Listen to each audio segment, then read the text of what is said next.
Hey world, I know it's been a while, but I am back making YouTube videos again.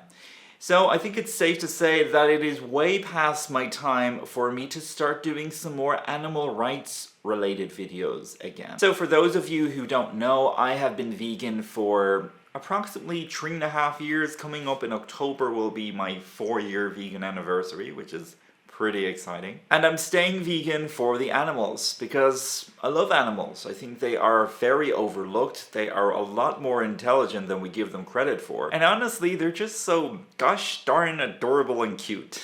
But seriously, I do believe that they really do deserve the same level of compassion and right to life as a human being. I believe it is so unethical and so very wrong to basically abuse animals and to use them for our own selfish needs when there are so many viable options and alternatives to animal products. We can choose a plant-based diet, we can choose to wear and purchase clothing that has not been tested on animals, that it is not made from animal skin, and we can purchase beauty products, be it a moisturizer or whatnot, that has not been tested on animals, nor do they contain ingredients of animal origin.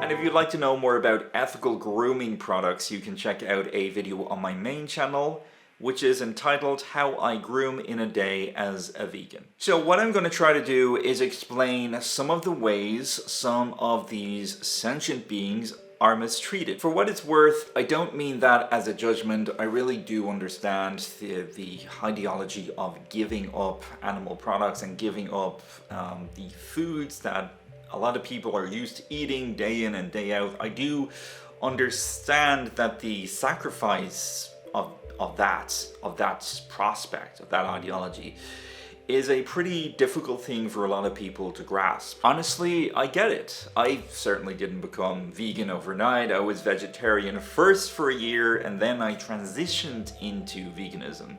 So it's certainly possible to be vegan, and not only just be vegan, but to thrive as a vegan. So my intent with this series is to simply inform you to how these animals are treated.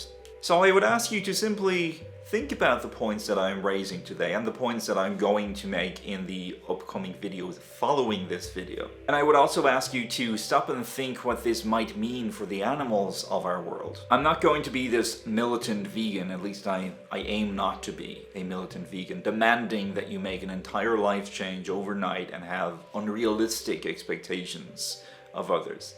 However, what I will ask of you is, could you perhaps consider veganism? So I have entitled this series of videos as The Men Behind the Curtain. What does that mean? Well, in the novel and musical The Wizard of Oz, the wizard was often described as the man behind the curtain. In fact, he self-proclaims himself as the man behind the curtain. He was looked upon as magnificent and able to do such amazing, wonderful things. But yet, in fact, when they looked upon this man behind the curtain, he was just a man. In many ways, this wonderful Wizard of Oz was nothing but a fraud. He was a great illusionist. He had created this image that he was amazing, but in reality, that wasn't exactly true. In fact, most people's perceptions of this man was a lie. Farmers and the meat industry are very like this. They are the men behind the curtain. By creating the illusion that meat and dairy products are foods of beauty, by glamorizing their products through advertising via highly photoshopped images, and by extracting or omitting certain information in regards to their practices on farms and in slaughterhouses. And that is why this video is called The Man Behind the Curtain. So we as human beings and individual thinkers have to decide for ourselves if we are going to believe these men behind the curtain, or if we are going to pull back the curtain and face up to reality. In this episode of The Men Behind the Curtain, I will be revealing some of the shocking living conditions of some of these industry farm animals. These animals are forced to live in some very confined spaces. Egg-laying hens, for example, are often locked inside very tight, confined cages that are just about big enough for their bodies to fit inside. But that is simply not healthy from both a physical and a mental perspective for such extensive confinement for any creature. Pigs. Even today, there are still some countries, including the United States, that use a gestation crate or Sow Stall. These are basically large cages in which a female pig, a sow, is placed in just right after giving birth. The area at the front of the Sow Stall is called the creep. So the creep is the area in which piglets are placed to suck on the sow's teat for milk. It is also extremely confined.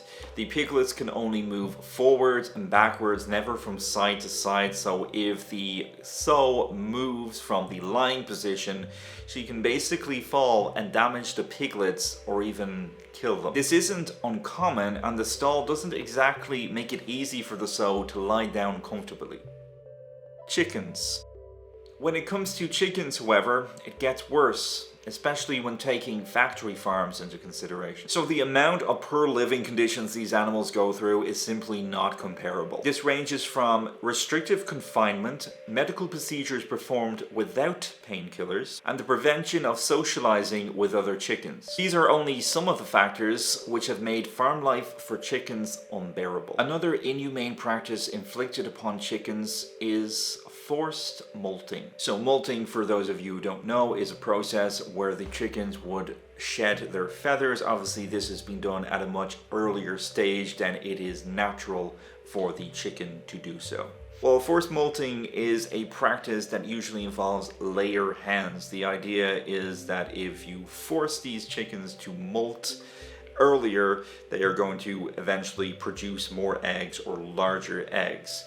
This is normally achieved by either starving the chickens or putting them on a malnourished diet. The entire process can take between 7 to sometimes 28 days. As I said, the intention of this process is to increase the frequency of the amount of eggs being laid by each hen. So if you're ever wondering why vegans won't consume eggs, well, because we don't want to support and endorse these cruel practices that are interconnected with the industries that supply them. It should also be noted that layer hens are confined to battery cages for most of their lives, especially within factory farming. The hens are not allowed to run or stretch out the full length of their wings. They are apparently allowed to walk for a little duration of time, but only for a few steps per day. This causes a lot of psychological harm for these animals. The abuse is not just physical, it's mental too. Cows. Last, but by no means least at all, are cows. Cows are basically used for two main food categories. That is for meat and for dairy products. Additionally, they are also used for clothing, unfortunately, but that is an entirely different conversation. Dairy cows are mainly used for producing milk, which in turn get turned into other dairy products, cheese, yogurt, etc. In order to meet the supply of the market, cows are often forcibly artificially inseminated. This is because they must be on a constant pregnancy cycle in order to lactate, and they need to lactate in order to produce milk. During this process, it is very rare for lactating cows to be allowed outside. In essence, they are treated as more like machines than sentient beings. It is very important to note that most factory farmed cows are impregnated at a very young age. Depending on the farm, it can range from 14 months to 25 months, but more often than not, they are impregnated on the younger end of the spectrum. Then constantly kept on a pregnancy cycle so they can produce milk over and over and over again. So to speak more on calves, calves are separated from their mothers within 24 hours of the birth, which is extremely stressful for both the mother and the baby calf. The vast majority of the time, calves are deprived from their own mother's milk and instead are given a milk replacement or formula, and thus depriving these calves from receiving the natural nutrients from their mother's milk. And if you think that's bad, it gets even worse for male calves. For any male-born calf, they are often killed for veal as young as from just between 8 to 16 weeks. So they are just very small babies and they get no chance of life whatsoever. When it comes to cows raised for beef, these cows are usually massively overfed for the sole intention of fattening them up so they can be slaughtered young. A lot of these cows are barely 2 years old before they are slaughtered. So if we stop just to acknowledge for just a second, to acknowledge that it is in the practice of the meat industry to slaughter animals in their childhood. Simply calling that barbaric is quite an understatement. For about a year before slaughter, these cows are bred to grow as fast as possible through overfeeding, antibiotics, and growth hormones. And many farms still practice the very inhumane practice of branding. Branding, for those of you who don't know, is a process where a marking is placed on the rear end of a cow, usually in the form of a number, so that the farmers or those maintaining these animals can tell the one animal from the other, which is, literally speaking, treating these creatures like a number. But the methods in which are used to place these numbers on the rear ends of these animals is quite barbaric, to say the least. So originally, branding was performed by a hot iron rod, and thankfully that practice is less and less common. Now this practice has been only replaced with freeze branding. Still very cruel and still very barbaric.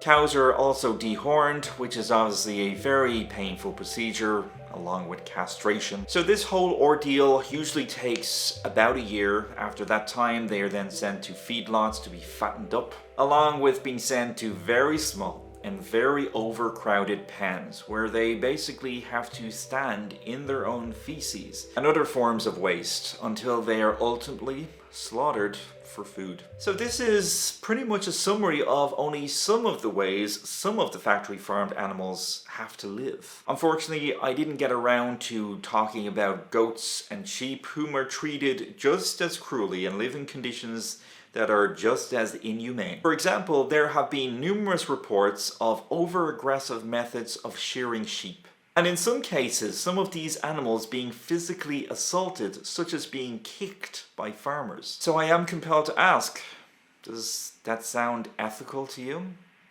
Does that sound humane to you? If your answer was no to those questions, then maybe it's time to consider going vegan, or consider trying to transition towards veganism. In the next episode, I want to have a deeper dive into some other more specific forms of animal cruelty. Before I sign off, I want to make one final point.